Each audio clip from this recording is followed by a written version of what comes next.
Before we begin this video, please make sure to like, subscribe to the channel, and hit the bell icon so you don't miss the next one. Now let's get started. They say that trust is the foundation of any marriage.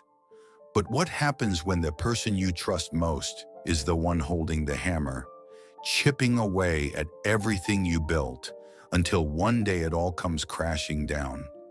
I'm Michael, 35 years old, and I run a small chain of coffee shops in my city. I'm not rich, but I worked hard to build something from nothing. Long hours, late nights, constant stress, but it felt worth it because at the end of every day, I came home to my wife, Sophie. Sophie's a doctor, a therapist at the local hospital. She was always the responsible one, the one people admired. Together, we looked like the perfect couple, the ambitious entrepreneur and the dedicated doctor. Friends used to say, "You two are unstoppable," and for years I believed it. Looking back, the signs were subtle at first. She started working later than usual. At first, I didn't think much of it. Hospitals are unpredictable, right? Emergencies happen.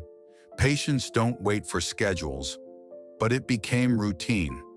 Every Tuesday, every Friday, she was stuck at work. She'd text me short updates, always the same lines.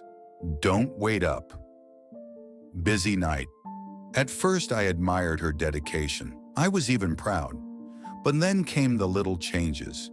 She used to come home exhausted, dragging her feet. Suddenly, she returned glowing, almost cheerful, despite long shifts. And her phone, she started guarding it. Always in her pocket, always face down, always locked. I told myself, Michael, she's a doctor. She deals with confidential information. Don't be paranoid. But my gut was screaming at me. There was one evening I'll never forget. I had a late meeting at one of my shops, and I decided to surprise Sophie at the hospital. Maybe bring her coffee, like I used to when we were dating. When I walked through the sliding glass doors, I expected to find her in scrubs, maybe looking tired, but happy to see me. Instead, the receptionist told me she had left hours ago. I froze. My brain tried to make excuses. Maybe she went to grab food. Maybe she was called somewhere else. But the truth was, she wasn't where she said she would be. That night, she came home smiling, carrying a small paper bag with takeout. She kissed me, told me she had the hardest shift ever, and I smiled back, pretended nothing was wrong. That was the beginning of the end. I started noticing every detail, her laughter while texting, the faint cologne on her clothes that wasn't mine, the way she avoided my eyes when I asked about her day. But I was drowning in self-doubt. I kept telling myself, "You're just tired. You're projecting your business stress onto her. She's a doctor. She saves lives. Why would she lie?" The cruel part about betrayal is that it makes you question your own sanity before you ever question them. One Friday night, I couldn't take it anymore. I drove to the hospital again. Her car was in the lot this time. For a moment, I felt relief. Maybe I was crazy. But then I saw her. She wasn't inside the hospital. She was outside near the side entrance, standing close to another doctor, a tall man in a white coat. They weren't just talking. They were leaning in, their faces inches apart, laughing like teenagers sharing a secret.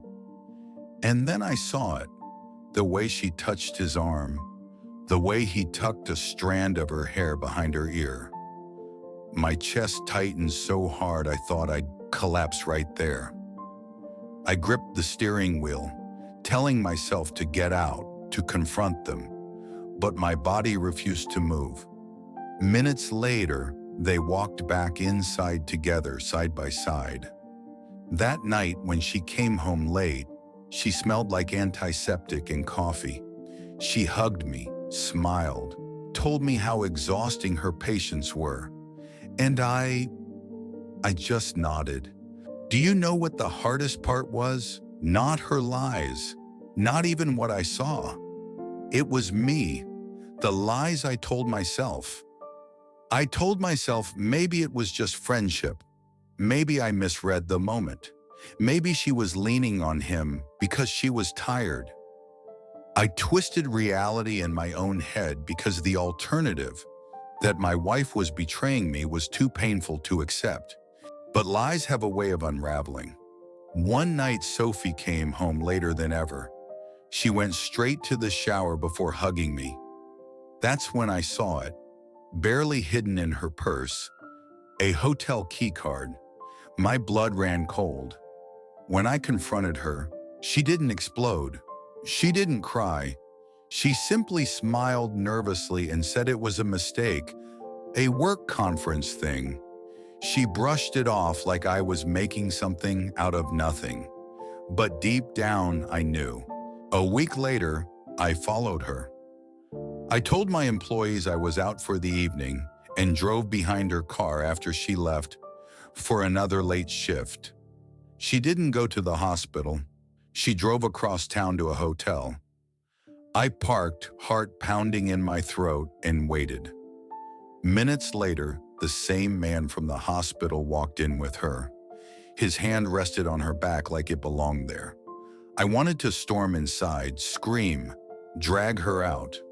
But instead, I just sat there, gripping the steering wheel until my hands went numb. When she finally came home that night, she kissed me on the cheek and whispered, "You're the best husband." And I realized she wasn't just betraying me. She was mocking me. The next morning, I packed her bags. When she came downstairs, I told her everything. The hotel, the key card, the man. Her face drained of color. She stuttered, begged, said it meant nothing. She swore she still loved me, but it didn't matter anymore. Because the woman standing in front of me wasn't my wife, not the woman I married. That woman had died months ago, replaced by someone who smiled in my face while stabbing me in the back. They say betrayal feels like death, but it's worse because death is final. Betrayal keeps you alive long enough to feel every cut, every lie, every moment replaying in your head. And now when I look back at Sophie, the woman I thought would heal others for a living, I realized she was the one who broke me beyond repair. Thank you for watching this video. Don't forget to subscribe and like, and I'll see you in the next video.